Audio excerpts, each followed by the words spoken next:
Hey tubers, Bart 49ers Corner coming at you with the weekly mail day. Got some good stuff in, but be forewarned, it is baseball heavy. Yeah, Niners are out of it, mentally transitioning towards the next sport coming up. So baseball's it, but didn't forget about football, so there's a couple of football pickups in here. First one I'm real happy to show. 2017 contenders. The Ricky Waters Super Bowl auto. This is the only Niner out of the issue this year, but if you're not up on these, they've been going with the same look, issued out in different Panini sets over the last couple years. So if you can see, I got 8 others up there. This will be number 9, and I got number 10 on the way because I got a Roger Craig finally at a decent price. I got this one at what I would consider decent.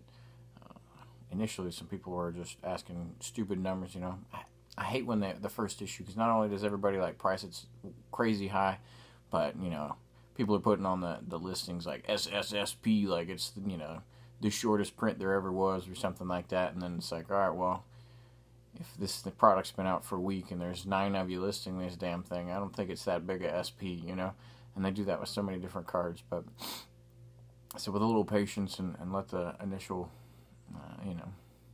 hype diminish a little bit, you get these at good deals. So happy to have that one. That will fit in nicely up in the set there. Not a Patriots fan, but I am I'm a fan of performance, and as knucklehead as this guy is, he's kind of lovable in the same way. And if you look at his numbers, especially his touchdowns and yards per catch for a tight end and everything, and how young he is, you will be hard-pressed not to put him in the Hall of Fame one day, even if he just, has semi-decent seasons after this until he retires. And he only needs, he puts probably 5 semi-decent seasons on top of what he's already done, and how are you going to say no to the Hall of Fame there? So, Rob Gronkowski got him a decent deal there, so I was happy to pick that one up before it gets crazy. Chipping away at the Master Rookies, or, his rookie set. So picked up the Rookies and Stars from 05, Frank Gore.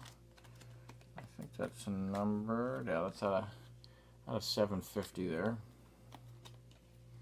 Got 2 of those on the way because these are tough to, you never know what condition you're getting.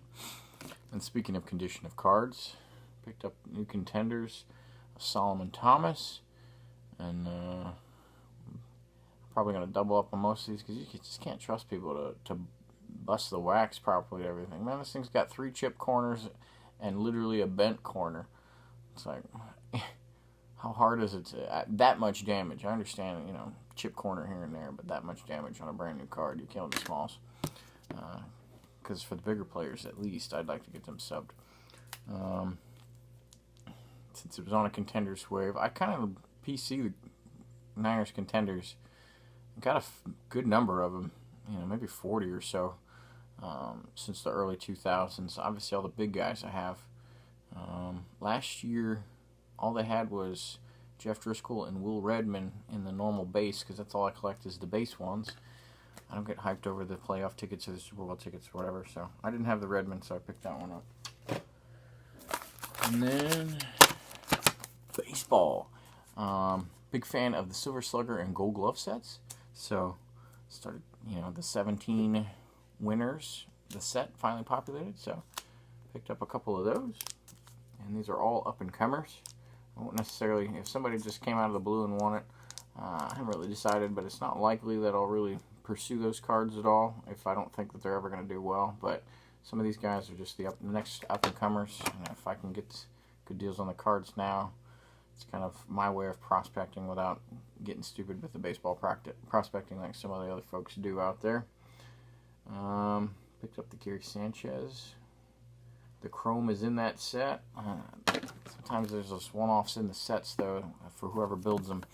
And so it's not his Topps cards, it's chrome. It's the card there. Got the Corey Seager. DJ LeMahieu.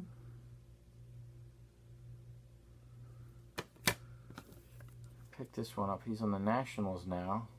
If you watched my previous PSA subs, I had to submit a different card of him for for his Silver Slugger set, whether it was 15 or 16, I don't recall offhand, but then they just up and switched the card while that card was off to PSA, because obviously, you know, it's months at PSA, but they just upped and switched the card even though that card had been in the set for a year, and they were like, oh, we don't count it as a rookie anymore. I'm like, well, you know, why did I spend $12 on that raw card and then send it to sub and patiently wait for 90 days to get a different card? But all good. There was a card of those once I found out that they switched, and I didn't get a good grade on the card I did sub, so it all worked out. And then I subbed 3 of these in my last sub because I could never find one of these to pop, and then go figure, my grades pop, I get 3 9s, and then one of these pops up on eBay through ComC, so I picked up the Salvador Perez 5-time Gold Glover at catcher, and it's a pretty legit guy there, and I popped a 13 on that one, so pretty excited about that. And then Xander Bogaerts. So now I'm gonna brain fart here, but let me see. I'm gonna look at the set from the 16 Silver Slugger. It's the second to last card I need. For whatever reason, the person that built the set put in the Yoenis Cespedes card as his Topps Heritage high number, which is stupid low pop because nobody subbed that card instead of his, you know, one of his Topps cards. So I don't have that one, but I've got the other 17 that go into that set. So pretty cool, and I just like chipping away at that set. That keeps me involved in the baseball without going too deep into the sets. Not seeing anything else floating around, so I think that's all I got for you. Thanks for watching. We'll see what happens in the playoffs this weekend. I'm excited, and we'll see you next week. Later.